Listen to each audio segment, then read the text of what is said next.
সাবেক প্রধানমন্ত্রী শেখ হাসিনা বলেছেন, মেজর বজলুল হুদাকে আমি বাধ্য হয়ে জবাই করেছি, কারণ সে আমার বাবার খুনি। আমার বাবার খুনিকে আমি নিজ হাতে জবাই করতে পেরে আমি শান্তি পেয়েছি। মোহাম্মদ বজলুল হুদা ছিলেন একজন বাংলাদেশি সেনা কর্মকর্তা। 28 জানুয়ারি 2010 সালে ঢাকা কেন্দ্রীয় কারাগারে শেখ হাসিনা তাকে নিজ হাতে গলা কেটে হত্যা করেন। আপনারা মনে আছে আওয়ামী শাসন আমলে শেখ মুজিব শেখের দলের মন্ত্রী দাঁড়ায় বলে, আল্লাহ পাক বঙ্গবন্ধুকে যারা খুন করেছে তাদেরকে নাজাত দাও শেষ বিচারের দিন, তাদেরকে জান্নাত নসিব করো। ওই বেটা হারামজাদা জানেই না নাজাত কি, এ বেটার ধারণাই নাই সে কোন দিকে কি বলছে। আমি সবসময় বলে থাকি যে বাংলাদেশের রাজনীতি হচ্ছে সোশ্যাল প্রস্টিটিউশনের মতো, সামাজিক পতিতা, ভাসমান পতিতাদের মতো বাংলাদেশের রাজনীতি। বাংলাদেশের রাজনীতিবিদদের বা রাজনীতির যে প্রেক্ষাপট এবং যে ধারা দেখি, সেটা আমরা ম্যাক্সিমাম, আমি বলবো 90% উপরেই আসি। আমরা টোকাই থেকে রাজনীতিতে আসছি, আমরা চাঁদাবাজ থেকে রাজনীতিতে আসছি, আমরা চোর ডাকাত গুডনা বদমাইশ যত রকম আছে সবাই আমরা রাজনীতিতে ইন করেছি। আমরা জানি যে ইতিমধ্যে আওয়ামী লীগ সরকারের পতন হয়েছে, এখন ক্ষমতায় আছেন অন্তর্বর্তীকালীন সরকার ডক্টর ইউনূস। এই অন্তর্বর্তীকালীন সরকারের মাননীয় প্রধান উপদেষ্টা ডক্টর ইউনূস ক্ষমতা থাকাকালীন সময় আজকে সারা দেশে কি কি ঘটনা ঘটে গেছে আপনারা তা দেখলে রীতিমতো অবাক হয়ে যাবেন। তো কথার বাড়াবো না, ভিডিওতে চলে যাব। তার আগে আপনাদের কাছে আমার ছোট্ট একটি অনুরোধ, আপনি যদি আমার চ্যানেলে নতুন দর্শক হয়ে থাকেন তাহলে অবশ্যই চ্যানেলটি সাবস্ক্রাইব করে পাশে থাকা বেল আইকনটি বাজিয়ে দিতে ভুলবেন না। আর যারা অলরেডি আমার চ্যানেলটি সাবস্ক্রাইব করেছেন তাদেরকে জানাই অসংখ্য ধন্যবাদ। তো দর্শক চলুন ভিডিওটি শুরু করা যাক। এখন আপনাদেরকে পর্যায়ক্রমে দুটি ভিডিও ফুটেজ দেখাবো। চলুন প্রথমে আমরা একটি ভিডিও ফুটেজ দেখে আসি। আমি সবসময় বলে থাকি যে বাংলাদেশের রাজনীতি হচ্ছে সোশ্যাল প্রস্টিটিউশনের মতো, সোশ্যাল প্রস্টিটিউটদের মতো, সামাজিক পতিতা, ভাসমান পতিতাদের মতো বাংলাদেশের রাজনীতি। আমাকে কোন রাজনীতিবিদ এই কথাটা এখনো জিজ্ঞাসা করে নাই যে জেকব মিল্টন আপনি কেন এই বাংলাদেশের রাজনীতিবিদদের সামাজিক পতিতা বলছেন। এখন দর্শকবৃন্দ, এটার ব্যাখ্যাটা আমি দর্শক আপনাদেরকে দিচ্ছি এবং দেশবাসী আপনারা যারা এই ভিডিওটি এখন দেখছেন এবং পরে দেখবেন, এটা ভিডিও না, আমি লাইভে আজকের এখন যা বলছি এবং ভবিষ্যতেও আপনারা যারা দেখবেন তাদের জানানোর জন্য, অবগতির জন্য আমি একটা কথা বলতে চাই।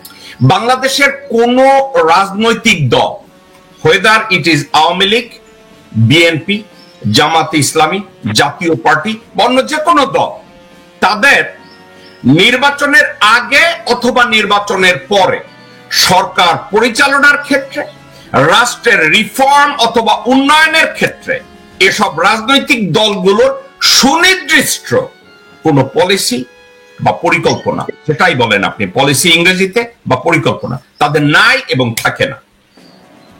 এখন তাইলে তারা সরকার চালায় কি করে? আপনারা শুনলে লজ্জা পাবেন। মন্ত্রীরা এবং এমপিরা যখন সচিবালয়ে যায়, সচিবদের জিজ্ঞাসা করে সেক্রেটারি সাহেব এইটা হয় কেমনে, তখন ওই সচিবরা কয় এই আগে সরকার তো এইভাবে চালাইছে। তো তারা বলে না আগে সরকার যেভাবে চালাইছে এইটা তারা পাইছে কি। মন্ত্রীরা বা এমপিরা এই কথাটা তাদেরকে জিজ্ঞাসা করে না। কেন করে না জানেন? কারণ বাংলাদেশের রাজনীতিবিদ যারা, তারা আমলাদের চেয়ে ইদার অশিক্ষিত নতুবা কুশিক্ষিত। আমলাদের চেয়ে তারা লোভী, বেশি লোভী অথবা কম লোভী অথবা সমানভাবে লোভী, এবং দুই গ্রুপই নীতিহীন। এখন আমি যদি শিক্ষিত হই অথচ আমার শিক্ষাটাকে, আমার আদর্শকে, আমার নীতিকে আমি আমার কর্মক্ষেত্রে ব্যবহার করি না, দেন আমি কি নিজেকে শিক্ষিত দাবি করতে পারি? আমি কি নিজেকে নীতিবান দাবি করতে পারি? আমি কি সচ্চরিত্রের অধিকারী বলতে পারি? তো আমি যখন সচিবালয়ে যাই, সচিব সাহেবদেরকে জিজ্ঞাসা করি, আচ্ছা ভাই একটু বলেন তো এই আপনার মন্ত্রণালয়টা চলে কেমনে? তো তারা বলে আগে মন্ত্রীরা এইভাবে চালাইছে। কেন বলে জানেন? আপনাদেরকে রাজনীতিবিদদেরকে বলদ বানানোর প্রথম পদক্ষেপ সচিবদের, যা আগের মন্ত্রী সাহেবরা তো এইভাবে চালাইছে। আপনাদেরকে আমি একটা উদাহরণ দিই। এই যে ছাত্র সমন্বয়ক নাহিদ, আসিফ যারা সরকার পরিচালনা করতে গেছে, এরা মন্ত্রণালয়তে যাওয়ার পরে শুধু নীতি বাক্য বলা ছাড়া রাষ্ট্র পরিচালনার ক্ষেত্রে সরকার পরিচালনা করার ক্ষেত্রে তারা যেসব মন্ত্রণালয়তে বসেছে, হাজার হাজার কোটি টাকার বাজেট সব মন্ত্রণালয়ের উপরে, তাদের তো 1 লাখ টাকা বাজেটের কোন প্রজেক্ট পরিচালনা করার কোনো অভিজ্ঞতা নাই। হ্যাঁ, তারা বলবে আমরা সব, but they are not educated. তারা বলবে I am educated and honest, but they are not experienced. Does they have any plan or অভিজ্ঞতার আলোকে আপনারা যদি বাংলাদেশের এই যে সরকার পরিচালনায় যত উপদেষ্টাদেরকে নিয়োগ দিয়েছে, আমি এক কথায় যদি বলি তারা পূর্ববর্তী রাজনৈতিক নেতাদের চেয়ে অনেক বেশি যোগ্য। কেন জানেন? আগের রাজনৈতিক নেতারা অনভিজ্ঞ, অশিক্ষিত অথবা কুশিক্ষিত এবং নীতিহীন, এবং তাদের আরো একটা বার্ডেন আছে। বেগম জিয়া এবং হাসিনা শেখ এরশাদের পতনের পরে রাজনৈতিক সংস্কার করতে গিয়ে তারা নিজেদের গলায় একটা ফাঁসি চাপিয়েছে শুধু পারিবারিক রাজনীতিকে প্রাধান্য দেওয়ার জন্য। সেটা কি জানেন? বিএনপি হইলে, বিএনপি যদি কোনো ল মেক করে পার্লামেন্টে, তাদের প্রত্যেকটা সদস্যকে ওটাকে সাপোর্ট করতে হবে। ফর এক্সাম্পল, বিএনপি একটা সিদ্ধান্ত নিয়েছে, পার্লামেন্টে সব বিএনপির মেম্বাররা ওইটাকে সমর্থন করবে। যদি সমর্থন না করে, তার পার্লামেন্টের সদস্য পদ থাকবে না। এটা কি জানেন? এটা দুর্নীতি পরায়ণদের হাতকে আরো শক্তিশালী করে। আপনি পাশ্চাত্যের দিকে তাকান অথবা উন্নতশীল দেশের যে কোনো দেশের দিকে আপনি একটু তাকান, সেখানে যদি তাকান আপনারা কি দেখতে পাবেন? আমেরিকার কথা বলি, ডেমোক্রেট অনেক কংগ্রেসম্যান অথবা সিনেটররা তারা গভর্নমেন্টের পলিসির সাথে দ্বিমত পোষণ করে তারা রিপাবলিকানদের পক্ষে গিয়ে ভোট দেয়। এতে কি হয় জানেন? গভর্নিং এর ক্ষেত্রে একটা ব্যালেন্স তৈরি হয় এবং ওই ব্যালেন্সটা একটা রাষ্ট্রকে সুসংহত করে, যা বাংলাদেশে হয় না। এখন আমরা সবাই উপন্যাস পড়ি, আমরা সবাই কবিতা পড়ি, আমরা কেউ গদ্য পড়তে চাই না। কারণ কি জানেন? গদ্যটা হচ্ছে part of policy, part of management. গদ্য পড়ার সময় আছে আমাদের? আমরা মন্ত্রী বানাবো আজগুবি কতগুলো লোকজনদেরকে ধরে এনে, এমপি বানাবো আজগুবি কতগুলো লোকজনদেরকে ধরে এনে। তাদের শিক্ষা নেই, অথবা শিক্ষা আছে নীতি নাই, অথবা শিক্ষা নীতি অভিজ্ঞতা প্যাট্রিয়টিজম তাদের কোনোটাই নাই। আপনারা মনে আছে আওয়ামী শাসন আমলে শেখ মুজিব শেখের দলের মন্ত্রী দাঁড়ায় বলে, আল্লাহ পাক বঙ্গবন্ধুকে যারা খুন করেছে তাদেরকে নাজাত দাও শেষ বিচারের দিন, তাদেরকে জান্নাত নসিব করো। ওই বেটা হারামজাদা জানেই না নাজাত কি, এবারটার ধারণাই নাই সে কোন দিকে কি বলছে। তো দর্শকবৃন্দ, এই বিষয়গুলো নিয়ে কথা বলা দুরূহ এবং এই বিষয়গুলো কেউ আলোচনাও করতে চায় না একটা কারণে, কারণ সাবজেক্টটা গদ্য। এটা নিয়ে অনলাইনে কেউ কথা বলবে না, এটা নিয়ে বাংলাদেশের কোন টেলিভিশনে টক শো করবে না, এটা নিয়ে কেউ আলোচনার ধারেও পাড়া দিবে না, কারণ এটা গদ্য। এই গদ্যের কাছে কেউ যেতে চায় না। আমার একটা বার্ডেন আছে, আমি বাংলাদেশের দালাল, আমার কাছে গদ্যটা আগে, কারণ বাস্তবতাকে গ্রহণ করে সামনে যদি আগায়, আমার এখানে একজন দর্শক হলো না 2 জন হলো এটা নিয়ে চিন্তা করি না। এবার আমি নিরুনিরা আপনার কাছে যাব। কথাটা হচ্ছে, আপনি একটা রাজনৈতিক দলের সদস্য। এখন বাংলাদেশে রাজনীতি করতে গেলে, বাংলাদেশে না পৃথিবীর যে কোনো দেশে রাজনীতি করতে গেলে রাজনৈতিক দলকে, জনগণকে আগে কনভিন্স করতে হয় যে আমাদের রাজনৈতিক দলের এই পলিসিগুলো আছে। ফর এক্সাম্পল, আমাদের পররাষ্ট্রনীতি এইটা হবে, আমাদের গভর্নিং পলিসি এইটা হবে, আমাদের বিদেশ পলিসি এইটা হবে, আমাদের ইকোনমিক পলিসি এইটা হবে, এই ধরনের আছে। কিন্তু কোন একটা না জানা কারণে বাংলাদেশের কোন রাজনৈতিক দলেরই এই পলিসিগুলো নাই। এটা কেমন জানেন? ওইটা বলছি, কেউ একজন মন্ত্রী হইয়া সেক্রেটারির কাছে যায় কয় সচিব সাহেব এটা কেমনে হয়, তা সচিব সাহেব কয় আগের মন্ত্রী তো এইভাবে করছে, আমি চালায় নিতাম। তাহলে মন্ত্রী কয় আরে বাপরে বাপ, আপনি যখন আছেন আমার আর চিন্তা কি, আপনি চালায় নেন। সাবজেক্ট গুলো এইভাবে চলে। এখন বাংলাদেশে আপনার মতো লোকজন যারা রাজনীতি করে, মামুন ভাইয়ের মতো লোকজনরা যারা রাজনীতি করে, মামুন ভাইয়ের একটু পিছুটান কম, কারণ উনি বাংলাদেশে গিয়ে এমপি মন্ত্রী এখনো হন নাই, কিন্তু আপনার দল তো সরকার গঠন করছি মনে করতেছে। আপনি কি বাংলাদেশের রাজনৈতিক দলের, আপনার নিজের রাজনৈতিক দলেরও কারো কাছ থেকে এই গভর্নিং পলিসি অথবা রিফর্ম অথবা ডেভেলপমেন্ট এর কোন পলিসি নিয়ে কোন রাজনৈতিক নেতাদের কাছ থেকে কোনো কিছু শুনেছেন কিনা? জি জেকব ভাই, থ্যাংক ইউ সো মাচ। আপনি অনেক সুন্দর একটা প্রশ্ন করেছেন বা প্রশ্ন তুলেছেন আমাদের মাঝে, যে দলীয় ভাবে যদি উত্তর দিতে হয় তাহলে আমার একটু কষ্ট হবে, তারপরে নিরপেক্ষভাবে যতটা বলা দরকার আমি বলবো সেটা।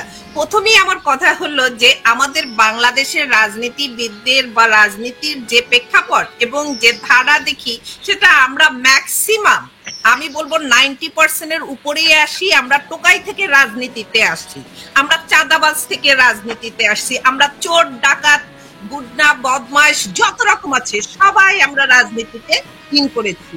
তারপরেও মামুন ভাই যেসব দফার কথা বলে গেছে, 6 বলেন 9 বলেন 21 বলেন 19 বলেন, যে দফার কথা বলেন না কেন, এই দফা সম্পর্কে কয় % রাজনীতিবিদ জানে? সে এখন মনে করেন আমাদের রাজনীতিবিদ যারা বুড়া হয়ে গেছে, যারা প্রবীণ, যারা নবীন, বাট এটা যদি সংমিশ্রণ করেও যদি কোনো আলোচনায় বসা হয়, এগুলোর উত্তর তো দিতে পারবে না। কারণ লিটারেট লেভেল এত লো আমাদের দেশে, যে রাজনীতির এই রাজনীতিবিদদের প্রেক্ষাপটের মধ্যে যেটা আমাদের বলতেও লজ্জা লাগে, এবং সে অনুপাতে যদি কোথাও গিয়ে বলি যে আমি রাজনীতি করি, সেটাও আমার কাছে লজ্জার বিষয়। কারণ আমাদের দেশ এমন একটা দেশ, আমরা পলিটিক্স করি উইদাউট পলিসি। পলিসি সম্পর্কে আমাদের কোনো ধারণাই নাই। পলিসি এই যে শব্দটা এবং এটার যে কতদূর মানে গুরুত্ব আছে আমাদের রাজনীতিবিদদের মধ্যে, বা একটা গঠনতন্ত্র, বাট একটা কোনো কিছু গঠন করতে গেলে যে কিছু ধারা বা যা দরকার সেটা আমাদের রাজনীতিবিদদের মধ্যে নাই। আরেকটা জিনিস আপনি বলছেন যে দল, যে দলই যা গিয়ে যে সেক্রেটারিয়েটে গিয়ে যে সেক্রেটারিদের কাছে জানতে হয় কিভাবে চলবে, কেন জানবে না বলেন? আমাদের দেশে কথায় বলে না কি ভাতের চেয়ে শাক উঁচা বা শাকের চেয়ে ভাত উঁচা, একটা প্রবাদ বলে। তাই এখন আমরা যে আমাদের যে শিক্ষাগত যোগ্যতা, কারণ আমার যে শিক্ষাগত যোগ্যতা, আমার চেয়ে যদি কোয়ালিফাইড কেউ আসে আমি তো তাকে স্থান দেব না, আমি তো তাকে সম্মান করব না। আমি যদি তাকে সম্মান করি, আমি যদি তাকে দেখি যে সম্মান করেছে না, আমার কাছে এই লোক বা যে আছে সে আমার কাছে প্রোডাক্ট, তাকে আমাকে সংরক্ষণ করতে হবে, এবং তাকে যে তার ভিতরে যে জিনিসটা আছে আমি মনে করি আমার দেশের জন্য, দশের জন্য, সবার জন্যই ভালো। তাই সেখানে আমাকে তাকে একটা গুরুত্ব দিতে হবে, যেটা আমাদের দেশের রাজনীতিবিদদের মধ্যে বিন্দু মাত্র কাজ করে না। আর যে এই ক্ষমতায় যে যাওয়ার কথা যেটা বলেন, এই যে 300-350 জনগণ এবং সিট নিয়ে আমরা পার্লামেন্টে যাব, ওখানে গিয়ে আমি যেটা বলবো সেটাই হবে, না হলে কোনোটাই চলবে না। এই যে একটা দলতন্ত্র যেটা আমাদের দেশে চলে আসছে, আর এই যে দফার বিভিন্ন দফার কথা যেটা বলেন না কেন, এগুলো জাস্ট আমাদের লিপ সার্ভিস। এটা আমরা পাওয়ারে যাওয়ার জন্য বিভিন্ন সময় বিভিন্ন কথা বলি, কিন্তু সেটাও যে একটু সাজিয়ে গুছিয়ে যে বলবো সেটাও আমরা বলি না। এটা আমি বলবো যে আমাদের দেশে শিক্ষা ব্যবস্থা যে অবস্থা যেভাবে চলছে, তাতে আমার মনে হয় না যে আমরা এই পলিটিক্সে ইনভলভ হয়ে যে আমরা দেশের জন্য কাজ করব, দশের জন্য কাজ করব, এটা কোনো অবস্থাতেই সম্ভব না।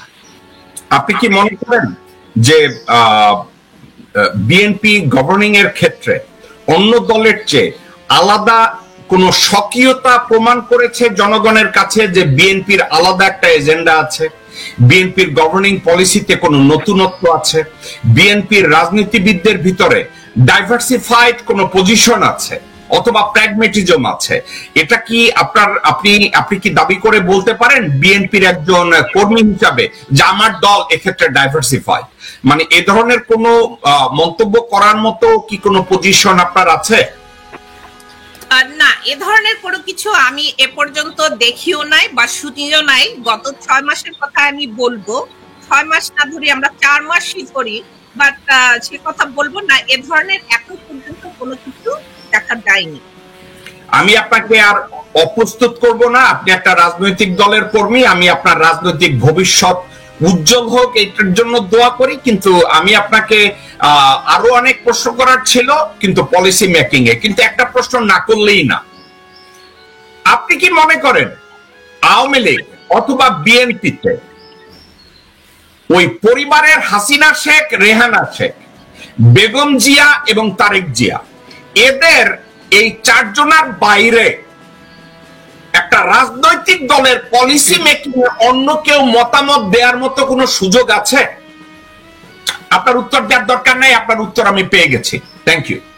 আমি অ্যাডভোকেট কাজী আব্দুল্লাহ আল মামুন, আমি আপনার কাছ থেকে স্পেসিফিক জানতে চাইবো এবং আপনাকে আমি করজোরে রিকোয়েস্ট করব, আমি সাবজেক্টের ভিতরে যদি থাকেন আপনাকে আমি অনেক ফলো আপ কোশ্চেন করতে চাই, আপনি আমার এই সুযোগটা দেন না। আচ্ছা ঠিক আছে, প্লিজ। আপনি কি মনে করেন বাংলাদেশ জাতীয়তাবাদী দল এখানে বেগম জিয়া অথবা তারেক জিয়া এই 2 জনের বাইরে কোন দলের পরিকল্পনা বা পলিসি, রাষ্ট্র পরিচালনার ক্ষেত্রে কোন পলিসি, এবং আওয়ামী লীগে হাসিনা শেখ এবং রেহানা শেখ এবং তাদের ভোগদা পোলা জয় এবং পুতুল এবং ববি এবং টিউলিপ, এদের বাইরে কারো কি কোনো ক্ষমতা আছে পলিসির উপরে সিদ্ধান্ত দেয়ার? এটা আপনি ভালো প্রশ্ন করছেন। এরকম একটা প্রশ্ন আমি উত্তর দিয়েছিলাম একটা বিরাট বড় একটা মিটিং এ প্যারিসে হয়েছিল, প্রায় 700-800 লোকের মধ্যে, সব দলের লোক ছিল। আমি এই আপনার প্রশ্নটার উত্তর দিয়েছিলাম। আমি বলি আপনারা যারা আছেন, আওয়ামী লীগ, বিএনপি, জাতীয় পার্টি যারা আছেন, আপনারা বুকে হাত দিয়ে বলেন দেখি একটা দল বলতে কি বোঝায়? দল হলো 2টা মানুষ কিংবা তার অধিক লোকের মতকে এক জায়গায় আনে। তাহলে 2টা মত থাকে, 2টা লোক হলে 2 মতকে যদি একসাথে কাজ করে সেটা হলো দল হয়। তা আপনি বলেন দেখি আওয়ামী লীগের দ্বিমত পোষণ করে একটা লোক থাকতে পারবে ওখানে? না, পারবে না। বিএনপি তো পারবে না, জাতীয় পার্টিও, জামাতও পারবে না। তো এই যদি অবস্থা হয় তাহলে এই 800 প্রায় 850 বছরের যে গণতন্ত্রের যে চর্চা হয়েছে ব্রিটেন থেকে, যেখান থেকে আমরা শিখছি। হ্যাঁ, তবে হ্যাঁ, বাংলাদেশে শেরে বাংলা ফুলম 2বার আপনার বেঙ্গলের যে প্রধানমন্ত্রী ছিল, অন্যান্য স্টেটের বলতে চিফ মিনিস্টার, কিন্তু বেঙ্গলের যে তাকে চিফ মিনিস্টার বলে তারা সম্মান করে প্রধানমন্ত্রী, ভেরি সাকসেসফুলি উনি যে শাসন কার্য পরিচালনা করেছিলেন, উনি যে আপনার ঋণ সালিসি করে যে গরিব কৃষকদেরকে ঋণ মুক্ত করেছিলেন, ম্যান্ডেট ছিল নির্বাচনে এবং উনি এটা প্রয়োগ করেছিলেন। তারপর সরওয়ার দিও, ইভেন আপনার খাজা নাজিমুদ্দিনও কভার মোরলেস। তো এরা ছাড়া এই উপমহাদেশে কারো রাষ্ট্র পরিচালনা ছিল না ব্রিটিশ আমলে। Rule of law and independence of judiciary for justice, এইগুলো হলো বেসিক জিনিস। যারা ল মেকার, আমাদের কাছে সংসদ কি, সংসদ সদস্য, এখন নাম দিচ্ছে সংসদ, কলকাতা থেকে ধার করা ভোকাবুলারি। আচ্ছা, বাংলায় যদি আমরা বলি যে আইন প্রণেতা অর্থাৎ ল মেকার, যারা সংসদে যে কিংবা সংবিধান মানে পার্লামেন্টে যে আইন প্রণয়ন করবে, তাদের তো বেসিক আইন থাকা দরকার না? এই যে গতকালের পরে আমি দেখলাম যে আমার আরো কয়েকটা বই আছে, আমি ওই আপনার জন্য ভাবছিলাম যে তুলবো, যে সংবিধানের উপরে যে গতকাল আপনি তুলেছিলেন যে প্রেসিডেন্টের কি এখতিয়ার আছে, পার্লামেন্টে কি আছে, স্পেসিফিক আমি কয়েকটা দেখলাম সংবিধানের পরে। তো এখন যখন নাকি আপনি আমাকে প্রশ্ন করেন অ্যাজ এ লয়ার হিসাবে, অ্যাজ এ ল মেকার হিসাবে, অর্থাৎ ফিউচার লয়ার হিসাবে, তা আমাকে তো ডিবেট করতে, আমার জানতে হবে সংবিধানটা হলো একটা এরকম একটা ইনস্ট্রুমেন্ট যেটার জন্য এতদিন সংগ্রাম করেছে। তো সেইখানে সংবিধানটা কোনো ধারা নাই, কেউ পড়েও নাই, যেমনি ইমপ্লয়েড করে এখন সংবিধান এলো, শেখ মুজিব বিধান, জিয়া বিধান, এরশাদ বিধান, এখন হাসিনা বিধান, খালেদা বিধান। সংবিধান যেখানে আইন, যেখানে আইনের সুরক্ষা দেওয়া। তো সেইখানে আপনি যে প্রশ্নটা তুলেছেন অত্যন্ত গুরুত্বপূর্ণ প্রশ্ন। হ্যাঁ, আমরা পারি নাই, কিন্তু পারবো না তা না, শুরু তো করতে হবে। আপনি জ্যাকব মিল্টন, আপনি দীর্ঘদিন চেষ্টা করছেন, আপনাকে আমি ইনভাইট করছি, যেহেতু কেউ করছেন আপনি করবেন। প্রতিটা মানুষেরই দায়িত্ব নিজের দেশে আপনার যে এক্সপার্টিস, ইউরোপে বিশেষ করে আমেরিকা থেকে, সেই এক্সপার্টিস গুলো বাংলাদেশে নিয়ে কিংবা এখান থেকে আলোচনা সবাই উৎসাহিত করেন। ইয়াং ছেলেরা বুঝে না। এই যে আপনি বললেন যে একটা যদি ডোনেশন দেয় তার একটা লিমিট আছে। তো এখন কিছুদিন আগে দেখছেন সার্জিস আর ওই যে আক্তার, জাতীয় নাগরিক পরিষদের থেকে, তারা যে 50 লাখ টাকা একটা মাফিয়া যে নাকি হাসিনার সাথে ছিল, 50 লাখ টাকা ডোনেশন নিল, পাবলিকের সামনে চেক নিল। কালকে যদি আমি থাকতাম, ভাই তারে 50 লাখ দিচ্ছেন, আমার সংগঠন ছোট, তো আমার 5 লাখ তো দিবেন, 50 তো দিবেন। এই হয়ে গেছে প্রকাশ্য মাফিয়াগিরি। ওকে, যে মামুন ভাই, দ্বিতীয় প্রশ্ন। বাংলাদেশ জামাত ইসলামী অত্যন্ত তাদের they have ideals, they have morals, they have education. এখন তারা যে কোনো জায়গায় রাজনৈতিক বক্তব্য দিতে গেলে ওয়াজ মাহফিল করে, আর ওয়াজ মাহফিলে তো ওয়াজ মাহফিল করে। এখন আমার শেষ করতে দেন প্রশ্নটা। এখন তারা সব জায়গায় গিয়া বলে কোরআন আমাদের মূল মন্ত্র, কোরআন আমাদের সংবিধান। আমরা এটাকে সম্মান করতে আমাদের কোনো অসুবিধা নাই। কোরআন আমাদের মূল মন্ত্র, কোরআন আমাদের সংবিধান। কিন্তু কোন একটা জায়গায় জামাত ইসলামের কোন নেতাকে আপনি বলতে শুনেছেন যে কোরআনের সায়েন্টিফিক রিসার্চকে আমরা অমুক সায়েন্সের ওই প্রজেক্টে এইভাবে এক্সিকিউট করব, কোরআনের মানবাধিকারের যে চ্যাপ্টার আছে এইটাকে আমরা এইভাবে এক্সিকিউট করব? মানে ওখানে বৈবাহিক এবং পারিবারিক লতে কোরআন যেভাবে ব্যাখ্যা করেছে ওইটাকে আমরা এইভাবে ইন্টারপ্রেট করব এবং পলিসি করে এইভাবে করব, এ ধরনের কোন ইন্টারপ্রিটেশন বা পলিসি বা এক্সিকিউশন জামাতে ইসলামের সৈয়দ আবুল আলা মওদুদীর পরে আজ অবধি কোন জামাত নেতার কাছ থেকে এ ধরনের কথা শুনেছেন কিনা? না, শুনি নাই। কিন্তু আবুল আলা মওদুদী কিন্তু বলেছেন, উনি কিন্তু অনেক প্রশ্নের জবাব দিতেন। উনি যখন টাউন হল মিটিং এ বসতেন, ওনাকে জিজ্ঞাসা করত কোরআনের আলোকে এই পরিস্থিতিতে আপনারা কি করবেন। সাইয়েদানা আবুল আলা মওদুদী এই কথাগুলোর জবাব দিতেন। কেন জবাব দিতেন এটা কি জানেন? সাইয়েদানা আবুল আলা মওদুদীর অ্যাপ্রোচটা এইভাবে ছিল, আমাদের যে কোরআন নাজিল হয়েছে আমাদের নবীর উপরে, এক একটা সার্কামস্টেন্সেসের উপরে কোরআন এসছে। কোরআন কন্টিনিউয়াসলি আসে নাই, এক একটা সাবজেক্টের উপরে কোরআন আসছে। সৈয়দানা আবুল আলা মওদুদীকে যখনই প্রশ্ন করা হতো যে আপনি কোরআনকে কিভাবে এক্সিকিউট করবেন এই বিষয়ে, উনি ওই কোরআনের ওই প্যারাটাকে অক্ষর বাই অক্ষর, লাইন বাই লাইন ব্যাখ্যা করতেন। ব্যাখ্যা করে বলতেন জামাত সরকার গঠন করলে জামাত এইভাবে এক্সিকিউট করবে। এখন এটা ছিল সাইয়েদানা আবুল আলা মওদুদীর অ্যাপ্রোচ, যেটা আমি মনে করি এই যুগেও অত্যন্ত আধুনিক এবং অত্যন্ত এফেক্টিভ। কিন্তু জামাতের কোন নেতারা, যেমন কোন কথা নাই বাচ্চা নাই, ডক্টর শফিকুর রহমান উঠে বলে যে বাংলাদেশের দেশপ্রেমিক শুধু সেনাবাহিনী আর জামাত ইসলামী। সাইয়েদানা আবুল আলা মওদুদী জিন্দেগিতে এই ধরনের কথা বলতেন না। আবার মাওলানা আমির হামজা উঠে বলছে উনি তো একজন জিন্দা পীর। তো জিন্দা পীর যদি হয় তাহলে তো বলবে মাথায় একটা পাগড়ি দিয়া জিপিও সামনে বসাইয়া দাও, আল্লাহর রাস্তায় খয়রাত করুক আর ওই পয়সা দিয়ে তোমরা গরিব খাও। এটা তো আর সরকার পরিচালনা হইল না। এখন জামাত ইসলামের ভালো দিক একটা, তারা তাদের দলের ভিতরে গণতন্ত্রের চর্চা করে, তাদের ভিতরে সিলেকশন এবং ইলেকশনের ক্ষেত্রে তারা একটা আদর্শের উপরে নিজেদেরকে তৈরি করে এবং তাদের লক্ষ্য যে কোরআনিক যেই ল গুলো আছে এটাকে তারা এক্সিকিউট করবে। কিন্তু খারাপ দিক কোনগুলো? কোরআনের ওই বাণীগুলোকে এক্সিকিউট করতে গেলে ওটাকে ডিফাইন করতে হবে, ইন্টারপ্রেট করতে হবে, আইন আকারে অথবা পলিসি আকারে লোকজনের সামনে বলতে হবে যে আমরা এই আইনটাকে এইভাবে করব এবং এখানে আসলে এইভাবে এক্সিকিউট করব। আমি মনে করি না জামাত ইসলামী এইটা করে। আমার এই অবজারভেশনটার সাথে আপনি কি একমত না আপনি দ্বিমত পোষণ করেন? একমত। এখন হাসিনাকে পাশে গিয়ে কুমিল্লার এক এমপি হারুন বলছিল, আপা ভারতকে কি আমরা খালি দিমু, আমরা কিছু পামু না? এর পরের দিন থেকে আওয়ামী লীগের এমপি হারুনের লাগে হাসিনা দেখা করে নাই, আপনি জানেন?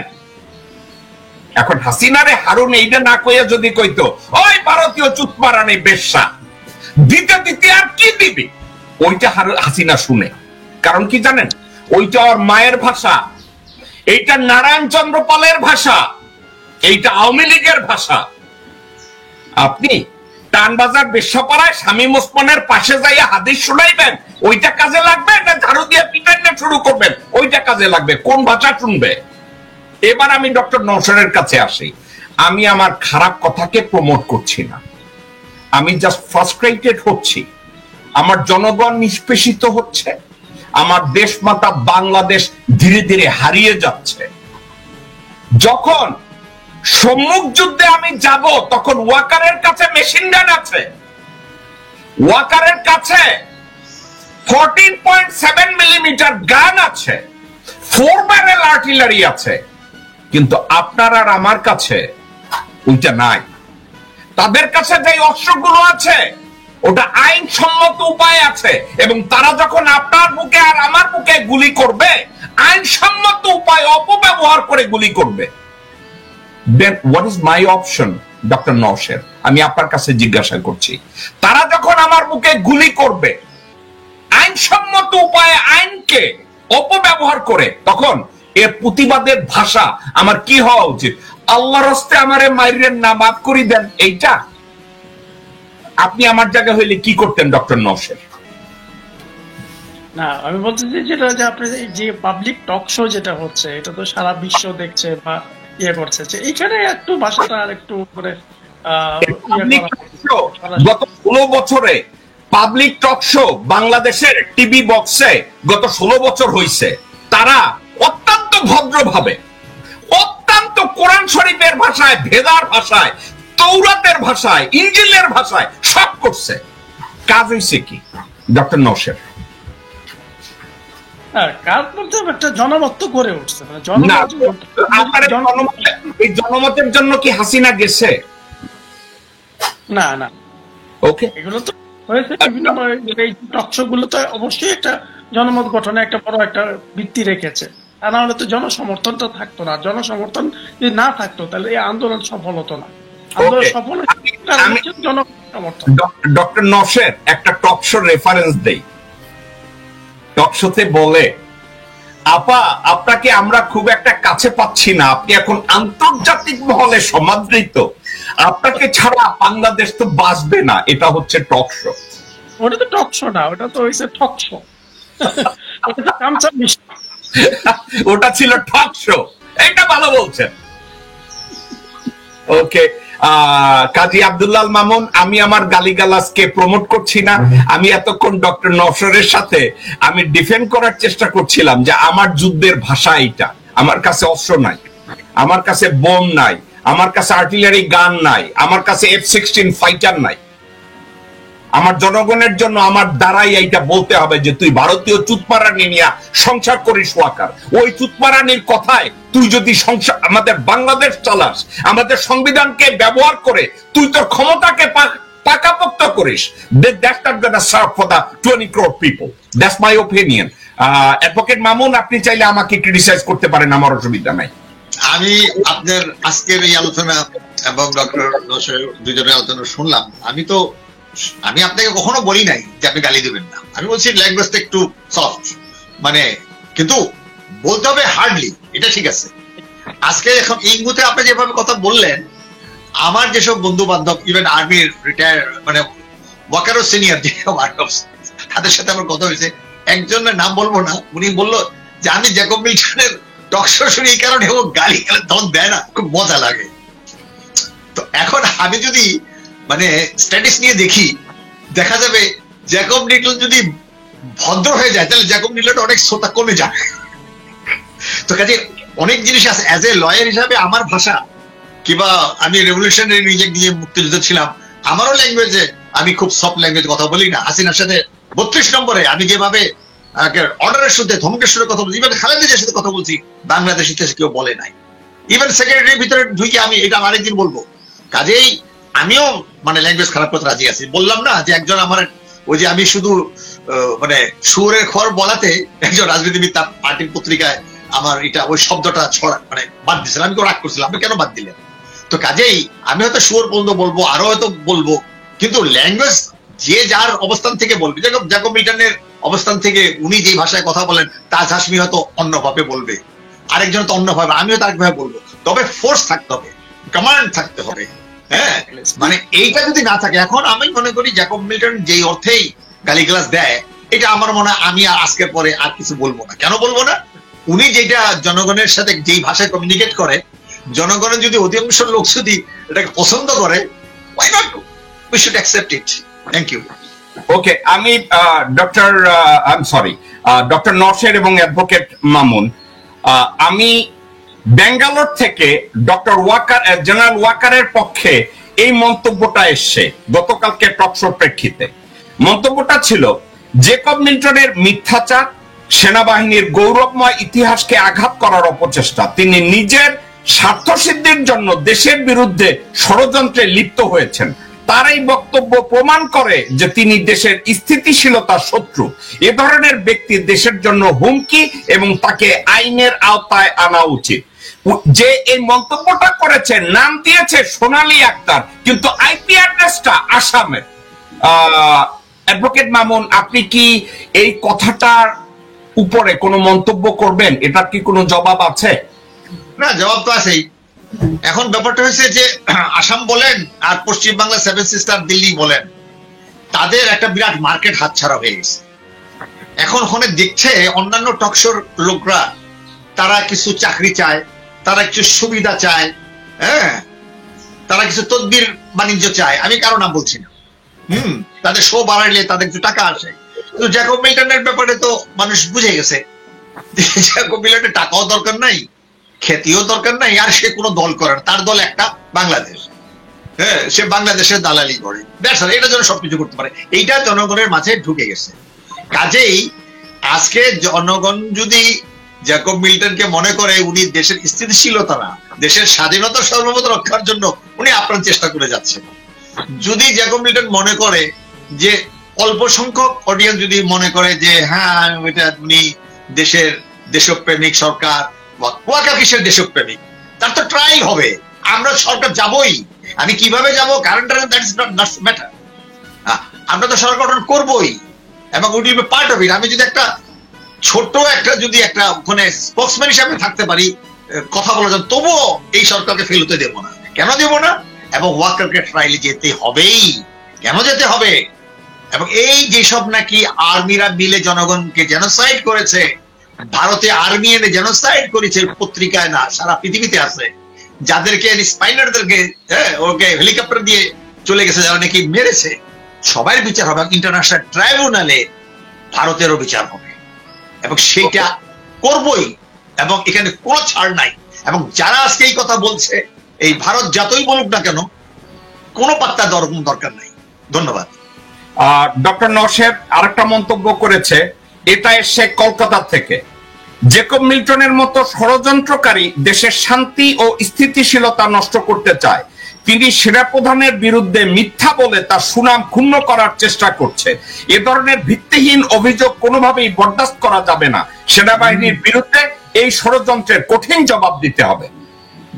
ডক্টর নওশের, আপনি যদি এটা, সংস্কৃতিতে একটা কথা আছে যে মৌনম সম্মতি লক্ষণম।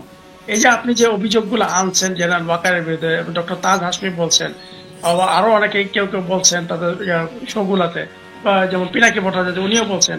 কিন্তু দেখেন জেনারেল ওয়াকার কিন্তু এগুলো কাউন্টারে কোনো কিছু বিবৃতি বলেন বা বলে কোনো কিছু কিন্তু উনি বলতেছেন না, উনি কিন্তু চুপচাপ আছেন। তো ওনার এই নীরবতাই তো বোঝা যাচ্ছে যে আপনারা যে অভিযোগগুলো আনছেন সেই অভিযোগগুলোর মধ্যে সত্যতা আছে। কারণ যখন উনি মুখ খুলতে যাবে, তখন যদি যুক্তিতে আসবে, তখন দেখা যাবে উনি যুক্তিতে পারবেন না। যেরকম আপনি কিছুদিন আগে যেটা বললেন যে বিক্রম মিশ্রা ওনার সাথে দেখা করেছে, যে একজন কূটনীতিক কেন যে একজন সেনাপ্রধানের সাথে দেখা করবে, এটা তো কোনো ইয়ার মধ্যে পড়ে, প্রটোকলের মধ্যে পড়ে না। যখন বিভিন্ন মহল থেকে প্রশ্নগুলো তোলা হচ্ছে, কিন্তু দেখেন ওয়াকারের পক্ষ থেকে কোনো বিবৃতি নাই বা কোনো কথা নাই, সেটা থেকে তো বোঝা যায়। আর আপনি যদি ষড়যন্ত্রকারী হতেন, মানে ষড়যন্ত্র কেন করে? মানুষ নিজের কোনো একটা লাভ পাওয়ার জন্য করে, কিন্তু আপনার তো কোনো এখানে কোনো লাভের কোনো ইয়া নাই। কারণ আপনি এখানে কোনো মন্ত্রী হতে যাচ্ছেন না, এই বাংলাদেশে আপনার কোনো ব্যবসা বাণিজ্য নাই, কোনো কিছুই নেই। আপনি আমেরিকাতে আছেন, আপনি চাইলে আপনার ল পেশা নিয়ে আপনি ওইখানে 10,000 টাকা কামাই আপনি একটা লাক্সারিয়াস লাইফ আপনি লিড করতে যাচ্ছেন। আপনি এই যে টক শো গুলো করছেন, এটা মূল কারণটাই হচ্ছে দেশপ্রেম, এবং আপনার সাথে আপনার বন্ডিং এর কারণটাই হচ্ছে ওই একটা জায়গাতে যে আপনি যে বলেন আমি বাংলাদেশের দালাল, আমি একই কথাই বলি যে আমরা এই দেশে জন্মেছি, আমরা এই দেশের জন্য কিছু করতে চাই। এটাই হচ্ছে মূল স্পিরিটটা। অ্যাডভোকেট মামুন লাস্ট একটা মন্তব্য আপনাকে পড়ে শোনাবো আপনাদের দুইজনকে। জেকব মিল্টন তার ব্যক্তিগত স্বার্থে জেনারেল ওয়াকারকে সমাজের কাছে ছোট করার চেষ্টা করছে। জেনারেল ওয়াকার দেশের সুরক্ষা ও স্থিতিশীলতায় এক গুরুত্বপূর্ণ ভূমিকা পালন করছে, যেটা জেকব মিল্টন চান না। জেকব মিল্টন বুঝেন শুধু তার স্বার্থ এবং তার স্বার্থ উদ্ধারে যে কোনো কিছু উনি করতে পারেন বা বলতে পারেন। জেকব মিল্টনের মতো অপপ্রচারকারীরা এসব দেখে জেনারেল ওয়াকারের মতো লোকজনদেরকে পজিশনে দেখে ঈর্ষাপরায়ণ হন। সেনাবাহিনীকে কালিমা লিপ্ত করার জন্য তারা অপকৌশলের আশ্রয় নিয়েছেন। অ্যাডভোকেট মামুন, যদি এই মন্তব্যটাকে একটু আপনি। আমি হাসবো না কাঁদবো, মানে ব্যাপারটা তো এরকম। এখন যদি এই বক্তব্যটা যদি কোনো বাংলাদেশের অডিয়েন্স করতো, তাহলে আমি উত্তর দিতাম না। কেন উত্তর দিতাম না? যে তুই গিয়া ঘুমা, আজকে সমগ্র জাতি জেগে উঠছে।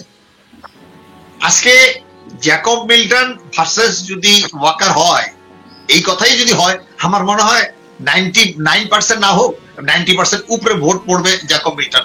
আর আমি ক্ষুদ্র রাজনৈতিক কর্মী হিসাবে আমি তো তাকে চ্যালেঞ্জ করি, ইউ আর নোবডি। আমরা সারা জীবন নিজের খেয়ে বসে রয়েছি।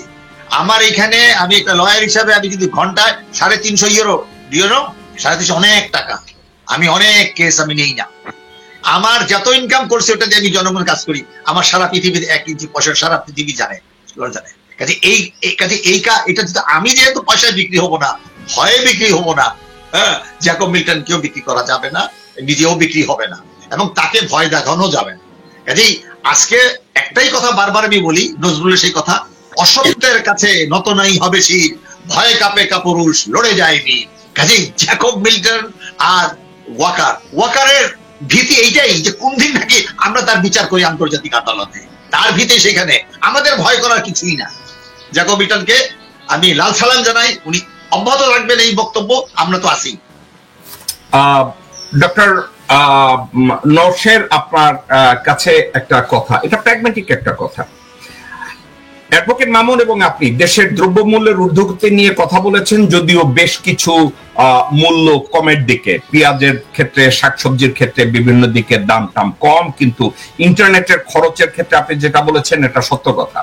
চালের দামও অনেক জায়গায় বাড়তির দিকে, এটাও সত্য কথা। এখন আমি ডক্টর ইউনূসের জনপ্রিয়তাটাকে আন্ডারমাইন করার জন্য, ডক্টর ইউনূসের সাকসেসফুল গভর্নিংটাকে আন্ডারমাইন করার জন্য আমি যদি বলি যে এখানে বিশাল একটা ষড়যন্ত্র, এই সিন্ডিকেট যারা তৈরি করেছিল হাসিনা শেখ এবং বসুন্ধরার মতো লোকজনরা এবং অন্যান্য আরবদারেরা যেই কাজগুলো এখন করছে, তাদের পিছনে সহায়তা দিচ্ছে জেনারেল ওয়াকার নিজে। জেনারেল ওয়াকার যদি ভারতীয় ডিপ্লোম্যাটদের মিলিটারি ল ভেঙ্গে, প্রোটোকল ভেঙ্গে তার বাসায় আপ্যায়ন করে, সেক্ষেত্রে ওয়াকারের বাসায় শাহ আলম যাবে না, দিন মোহাম্মদ যাবে না, অর্থ পাচারকারীরা যাবে না, এর কি কোনো গ্যারান্টি আছে? কারণ 626 জনকে তো সেই তার বাসায় আদর দিয়ে রাখছিল। সাবজেক্টটাকে যদি আমি এভাবে ব্যাখ্যা করি, আমার কি ভুল ব্যাখ্যা হবে ডক্টর নওশের? না, একদমই না। আপনি যেটা বলছেন সম্পূর্ণ সত্যি কথা। অ্যাডভোকেট মামুন, বাংলাদেশের দ্রব্যমূল্যের ঊর্ধ্বগতির ক্ষেত্রে ইউনূস সাহেবের সফলতা যেন কন্টিনিউ না করে, এর পিছনেও ওয়াকারের ষড়যন্ত্র আছে। কেন ষড়যন্ত্র আছে? যেসব রাস্তাঘাটে ভোক্তা অধিদপ্তর, দুর্নীতি দমন সংস্থা, আইন শৃঙ্খলা পরিস্থিতি বিহাইন্ড দ্য সিন জেনারেল ওয়াকারকে নিয়ন্ত্রণ করে,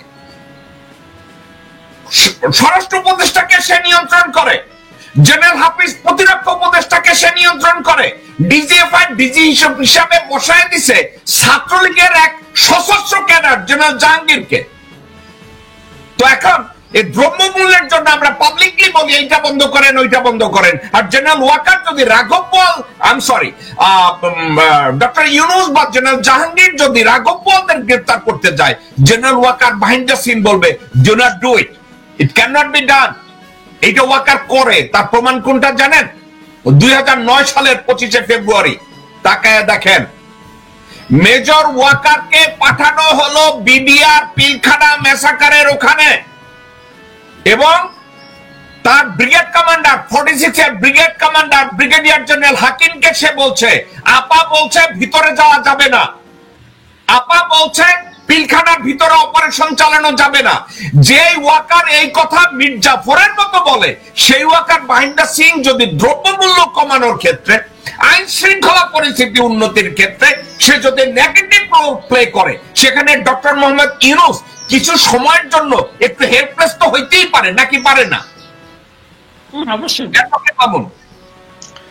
শোনেন, আপনি যে কথাটা আবার তুললেন, এর আগে একটা টকশোতে আপনি আবার তুলেছিলেন, আমরা জানি যে 25শে ফেব্রুয়ারি 2009 সেই সময় আমার সাথে পার্সোনালি পরিচয় ছিল সেই সময়, এখন অনেকদিন আবার গ্যাপ নাই, জেনারেল হাকিম, ব্রিগেডিয়ার জেনারেল হাকিম। তো হাকিমকে উনি অ্যাডভাইস দেওয়ার কে? এটা তো ইনসাবঅর্ডিনেশন। কিন্তু হাকিমও জানেন যে উনি হলো পিএম এর কাজিনের হাজবেন্ড, এবং কি করে প্রমোশন হবে ভবিষ্যতেও জানে। তো কাজেই অনেকভাবেই আজকে আমরা যদি আমরা যে বিডিআর এর যে আমি বলি জেনোসাইড যে কমিশন করা হয়েছে, ফজলুর রহমান, ওনার সাথে আমার কথা হয়েছে, একবার কথা হয়েছে। আমি যদি নেক্সটে যদি কথা বলি, জানি ওনার কথাটা আমার কথার ইন্টারসেপ্ট করবে, এখন বড় দূর করতে পারবে না। আমি তো মনে করি এই সত্যিকে আমি বলছি, উনি খুব সাহসী লোক ফজলুর রহমান, কোনো সন্দেহ নাই।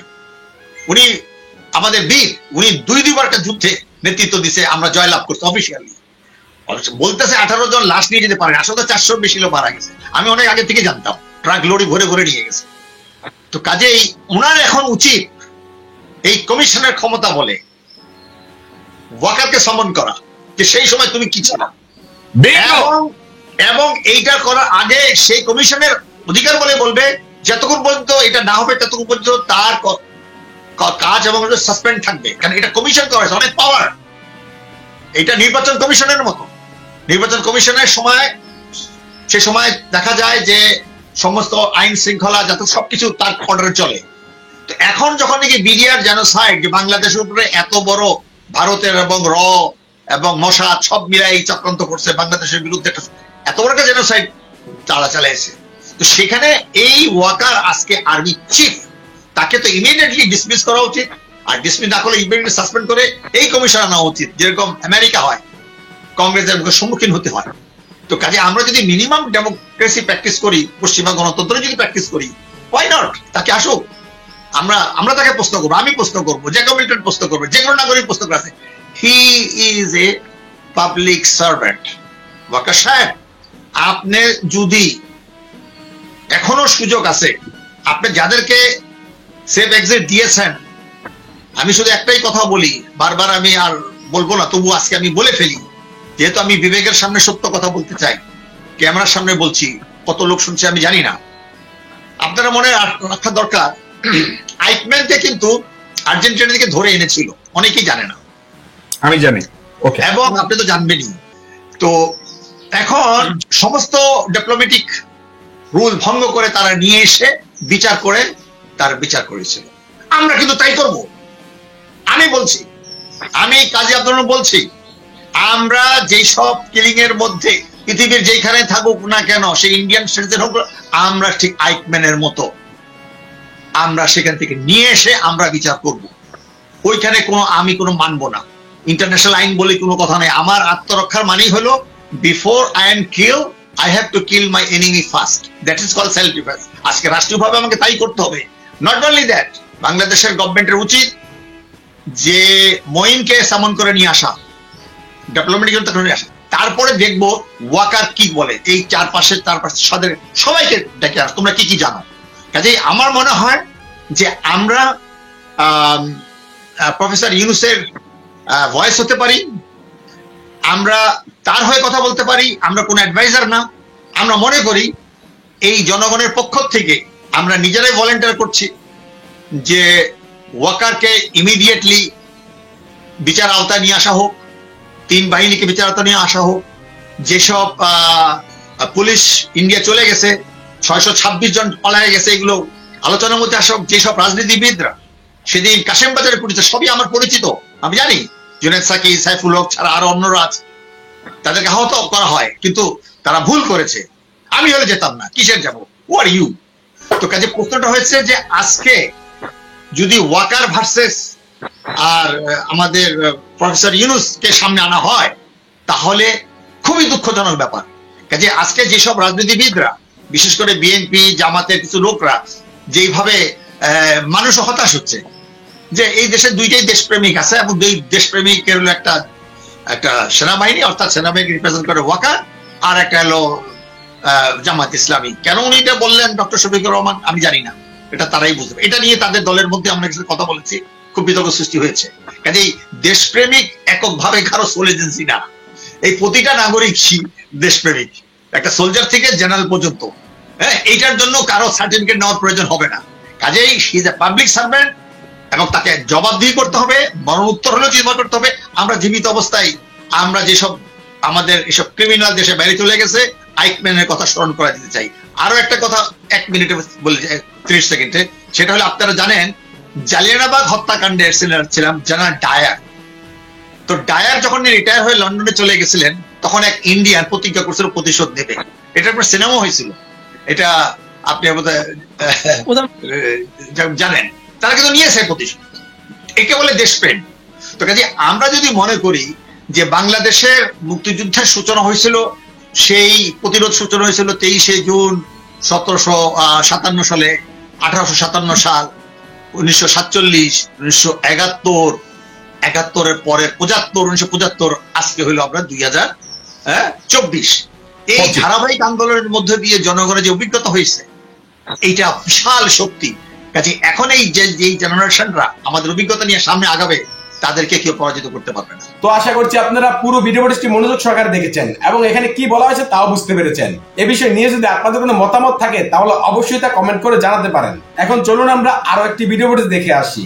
মোহাম্মদ বজলুল হুদা ছিলেন একজন বাংলাদেশি সেনা কর্মকর্তা, যাকে বঙ্গবন্ধু শেখ মুজিবুর রহমান হত্যার দায়ে দোষী সাব্যস্ত করে ফাঁসি দেওয়া হয়েছে বলে আমরা জেনেছি। কিন্তু পরিবারের অভিযোগ মেজর বজলুল হুদাকে ফাঁসিতে নয়, গলা কেটে হত্যা করা হয়েছে। অভিযোগ উঠেছে কেন্দ্রীয় কারাগারে ফাঁসির বদলে তাকে ওই দিনই গলা কেটে নির্মমভাবে হত্যা করা হয়।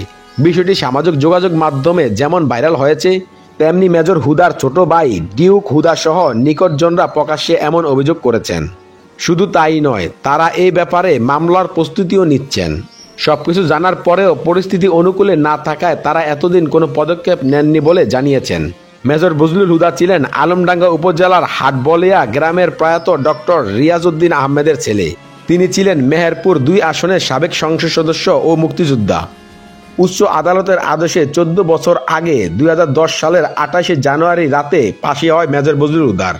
উচ্চ আদালতের আদেশে 14 বছর আগে 2010 সালের 28শে জানুয়ারি রাতে ফাঁসি হয় মেজর বজলুল হুদার। কিন্তু ফাঁসির বিষয়টি মানতে নারাজ নিকটাত্মীয় ও এলাকাবাসী। তারা বলছেন মেজর বজলুল হুদাকে ফাঁসিতে নয়, গলা কেটে হত্যা করা হয়েছে। নিরাপত্তার অভাবে বজলুল হুদার গলা কাটার তথ্য গোপন করে রেখেছিল পরিবার ও এলাকাবাসী। 5ই আগস্ট হাসিনা সরকারের পতন হলে মুখ খুলতে শুরু করেছেন তারা। জানা গেছে 1975 সালের 15 আগস্ট বঙ্গবন্ধু সহ তার পরিবারের সদস্যদের খুন করে বজলুল হুদা সহ সেনাবাহিনীর কতিপয় সদস্য। বঙ্গবন্ধুকে খুনের দায়ে ফাঁসির আদেশে দণ্ডিত হন খুনিরা। 2010 সালের 28শে জানুয়ারি রাতে মেজর বজলুল হুদা সহ মোট 5 জনের মৃত্যুদণ্ড কার্যকর করা হয়। বজলুল হুদার লাশ পরদিন সকাল 10টায় আলমডাঙ্গার হাটবলিয়া গ্রামে তার নিজ বাড়িতে নেয় আইনশৃঙ্খলা বাহিনী। এর আগে কয়েক হাজার পুলিশ, র্যাব সহ আইনশৃঙ্খলা বাহিনীর সদস্য অবস্থান নিয়েছিলেন সেখানে। লাশ নেওয়ার সঙ্গে সঙ্গে র্যাবের ঊর্ধ্বতন কর্মকর্তারা 5 মিনিটের মধ্যে লাশ দাপনের জন্য চাপ দিতে থাকেন তার পরিবারকে। কিন্তু পরিবারের সদস্য ও হাজার হাজার উপস্থিত মানুষের চাপের মুখে র্যাব কর্মকর্তারা তাদের অবস্থান থেকে পিছু হটেন। পরিবারের সদস্যরা নতুন করে লাশ গোসল দিতে গিয়ে দেখতে পান কফিনে শুধু রক্ত। লাশ নামানোর পর দেখা যায় মেজর বজলুল হুদার গলা কাটা স্থান জাল বোনার মোটা সুতা দিয়ে সেলাই করা। মেজর বজলুল হুদার লাশ গোসল করানো রফিকুল ইসলাম বলেন, এটা একটা হত্যাকাণ্ড, লাশ জবাই করা ছিল। জবাই করে সুতা দিয়ে সেলাই করা ছিল। কমপক্ষে 5-6 ইঞ্চি পরিমাণ কাটা ছিল। তখনও রক্তকরণ হচ্ছিল। উল্লেখ্য 1975 সালের 15 আগস্ট রাতে ধানমন্ডির বাসায় পরিবার সহ বঙ্গবন্ধু শেখ মুজিবুর রহমানকে হত্যা করা হয়। এই ঘটনার অন্যতম ছিলেন মেজর বজলুল হুদা। 1996 সালে বজলুল হুদাকে থাইল্যান্ডের ব্যাংককে গ্রেপ্তার করা হয়েছিল এবং তাকে বাংলাদেশে ফেরত যাওয়ার নির্দেশ দেওয়া হয়েছিল। তখন মেজর বজলুল হুদা নিজেকে রাষ্ট্রহীন ঘোষণা করেছিলেন এবং শরণার্থী হিসেবে জাতিসংঘ শরণার্থী হাই কমিশনে আবেদন করেছিলেন। 1998 সালের 8 নভেম্বর ঢাকা দায়রা আদালত হুদা সহ 14 জন আসামিকে মৃত্যুদণ্ড দেয়। দণ্ডপ্রাপ্তরা বাংলাদেশ হাইকোর্টে আপিল করেন।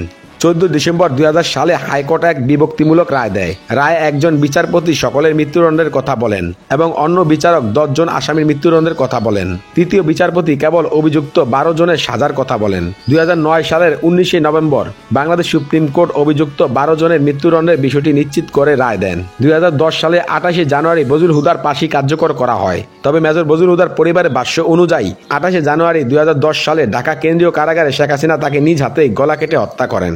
কিছুদিন আগে আমরা দেখতে পেয়েছি যে সাংবাদিক ইলিয়াস হোসেনের ইউটিউব চ্যানেলে মেজর ডালিম লাইভে আসেন। তিনি শেখ মুজিবুর রহমান হত্যাকাণ্ড নিয়ে কি বলেছেন চলুন জেনে নেওয়া যাক। শেখ মুজিবুর রহমানকে হত্যা করার ঘটনা প্রসঙ্গে মেজর ডালিম বলেন, মুজিব মারা যাননি, সেনা অভ্যুত্থানে নিহত হয়েছেন। স্বৈরাচারী শেখ মুজিব তার জুলুমের মাত্রা এত তীব্র করে তুলেছিলেন যে মানুষ তার থেকে মুক্তি চেয়েছিল। সেনা অভ্যুত্থান তো আর খালি হাতে মার্বেল খেলা না, ওইখানে দুই পক্ষ থেকেই গোলাগুলি হয় এবং হতাহত হয় দুই পক্ষেই। এদিকে মেজর ডালিম জানিয়েছিলেন মুক্তিযোদ্ধা হিসেবে তাকে দিল্লিতে অভ্যর্থনা জানিয়েছিলেন ভারতের তৎকালীন প্রধানমন্ত্রী ইন্দিরা গান্ধী। এদিকে মেজর ডালিম দাবি করেন জিয়াউর রহমান মুজিব বিরোধী অভ্যুত্থানে প্রথমে তাদের সঙ্গে ছিলেন, পরে তিনি সরে গিয়েছিলেন। উল্লেখ্য মুজিবকে হত্যা করার পরে 1975 সালের 15 আগস্ট মেজর ডালিমই বেতারে তা ঘোষণা করেছিলেন। মুজিব হত্যা নিয়ে মেজর ডালিমের বক্তব্য 15 আগস্ট কোনো বিচ্ছিন্ন ঘটনা ছিল না, এটা সূত্রপাত ঘটেছিল মুক্তিযুদ্ধ চলাকালীন সময়তেই। আমরা বুঝতে পেরেছিলাম বাংলাদেশের মুক্তিযুদ্ধটা কাদের স্বার্থে হচ্ছে নাকি অন্য কোনো উদ্দেশ্যে। মুক্তিযুদ্ধ চলাকালীন সময় থেকেই এর শিকড় বিস্তৃত হয়েছিল।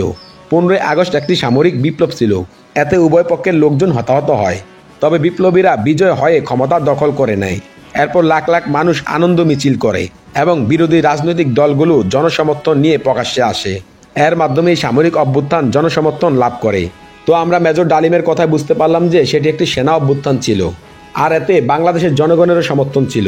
শেখ মুজিবকে পরিবার সহ হত্যার দায়ে যাদের ফাঁসির রায় হয়েছে তাদেরকে আপনারা কোন বিবেচনায় দেখবেন এবং মেজর বজলুল হুদা হত্যাকাণ্ডটি কতটুকু যুক্তিসঙ্গত মনে হয়? তো আশা করছি আপনারা এই ভিডিও পরিষ্টি মনোযোগ সহকারে দেখেছেন এবং এখানেও কি বলা হয়েছে তাও বুঝতে পেরেছেন। এ বিষয়ে নিয়ে যদি আপনাদের কোনো মতামত থাকে তাহলে অবশ্যই তা কমেন্ট করে জানাতে পারেন। ভিডিওটি এ পর্যন্তই, দেখা হচ্ছে পরবর্তী ভিডিওতে। সে পর্যন্ত সবাই ভালো থাকবেন, সুস্থ থাকবেন। আল্লাহ হাফেজ।